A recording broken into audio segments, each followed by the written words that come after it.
If you are going to recreate a piece of timeless classical orchestral or cinematic music, or if you are going to create your own, the first and most important step is to be able to read the music score. You do not have to be very good sight reading as most of the pianists, but at least you have to understand basic music theory, or you know how to read the dynamics or the exact notes.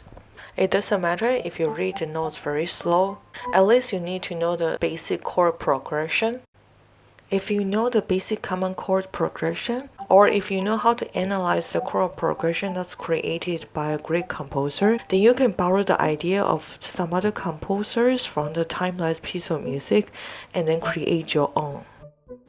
Let me pick two cadences from Hannon's exercise book, The Virtuoso Pianist.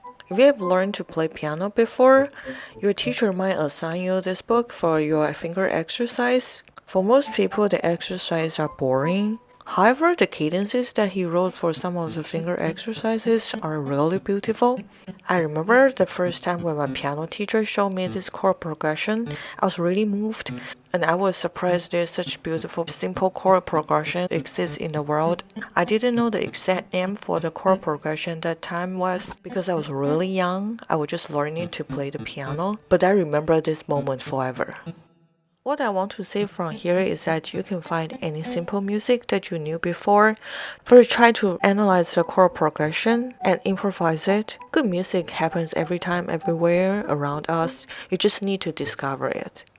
The chord progression made by Hannon for this cadence that you're going to listen is 1, then supertonic 7, which substitutes 4 subdominant usually, and then go back to 1 and dominant 7 and back to 1. C major,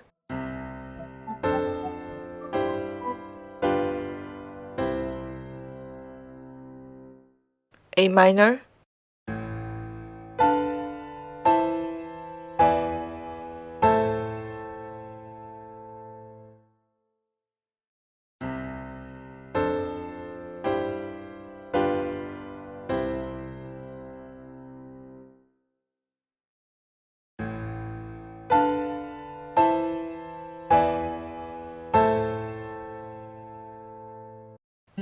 If this chord progression is a little bit too complicated for you, you can start with the easiest one, the most common one.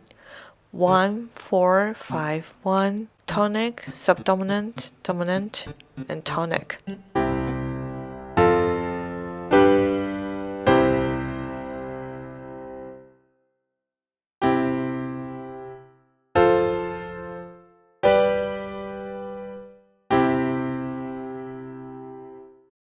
It doesn't matter if you apply the most complicated chord progression or the easiest one or the most common one. As long as you know the rules and you are able to create the melody, then you are good for your first step.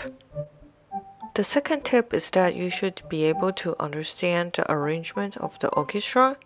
A lot of times the music scores is written in different languages, such as German or Italian. But if you know the basic arrangement of the orchestral scores, then you shouldn't have any problem in reading that. In orchestral music score, it basically starts from the woodwind instrument. After that will be brass. Under brass is percussion instrument, then string instruments. And it's arranged from the higher register to the lower register. So for example, in the string section, violins are on top of viola and cello. It's okay if you cannot memorize the order. To make it simpler, you can go to the GarageBand iOS and tap on other instruments. You will see, very interestingly, Apple tried to organize the orchestral instruments in the same order as the music score. By the way, the instrument that Apple over here in GarageBand iOS is already enough for you to create a decent orchestral or cinematic music. Tip number 3 is that you have to learn to do the transposition.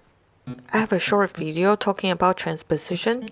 If you're interested, you can go there and check. The basic idea for transposition is that some instrument doesn't play the same as it's written in the music score. As you see the example here, the notation here is G, but the real sound of the instrument will be C. If you create your own music on Logic Pro or in GarageBand, it shouldn't have any trouble like this because you can simply set a key and everything will be the same. However, if you are recreating a classical piece of music, you probably will be confused by reading the music score. In the past, I tried to transpose myself, but if you know how to use the transposition function, you can simply write whatever is written in the music score and let GarageBand or Logic Pro to do the transposition for you. To do the transposition in Logic Pro, under Media FX, you choose the transposer, and you can transpose the notes higher or lower by dragging left or right. For GarageBand in iPad, you choose Track Settings, Transposition, and here you can choose octave higher or lower, or 1 semitone or 2 semitone higher or lower. Tip number 4 is to know how to use timpani. Timpani is one of the most important instruments that you'll hear in classical orchestral music, and I've done a lot of videos talking about that before. Unfortunately, timpani is still not available in GarageBand iOS and iPad, but I have some videos talking about how to create timpani sounds in GarageBand iOS, so if you have time, you can go there and check. Please be noted that timpani has pitch, and in Logic Pro there are different types of timpani that you can choose for creating your music. For example, the timpani tremolo is an amazing function. Timpani tremolo crescendo making the opening and creating a more dramatic sound, and timpani hit helping you to stress some part of the melody. Timpani brings your music to the next level.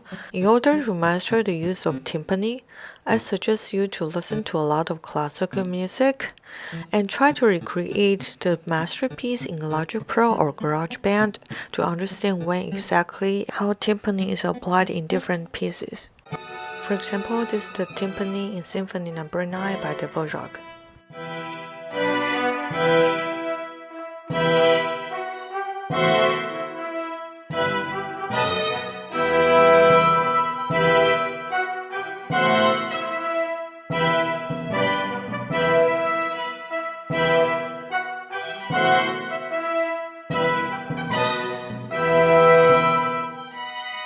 This is the timpani in Hungarian Dance No. 1 by Johannes Brahms.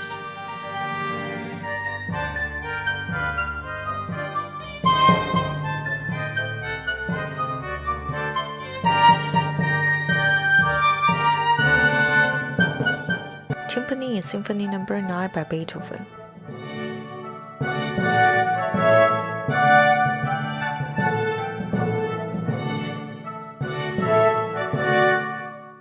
Timpani in Beethoven Symphony No. 5.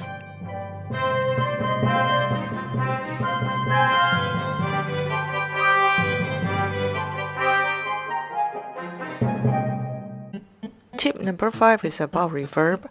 Without any reverb, your music will never sound alive in Logic Pro and GarageBand iOS.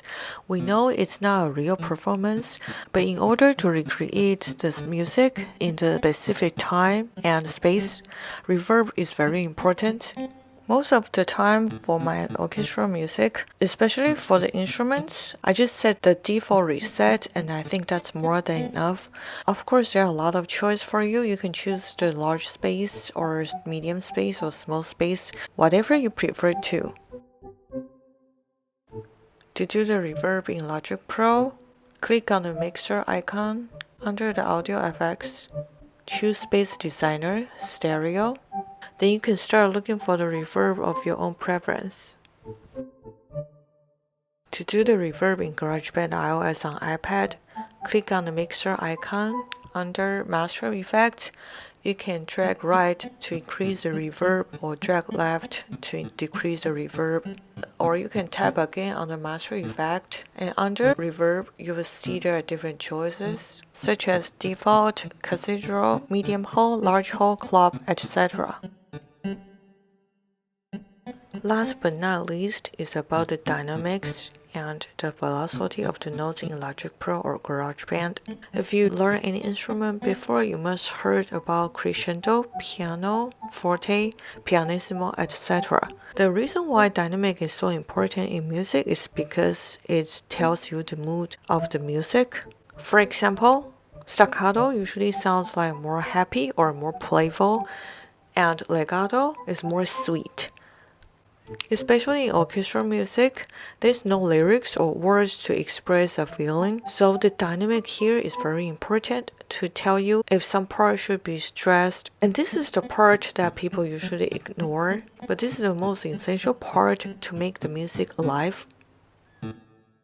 Except doing loud or soft in a passage, I prefer to check the velocity of each note because it makes everything more accurate.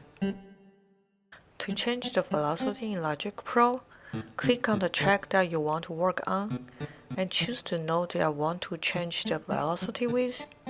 Drag right to make it louder, drag left, it will be softer, and you can see the color change when you drag left and right. To change the velocity in GarageBand iOS and iPad, tap on the track and choose Edit. Click on any note that you are going to change the velocity with. Drag right to make it louder and drag left to make it softer.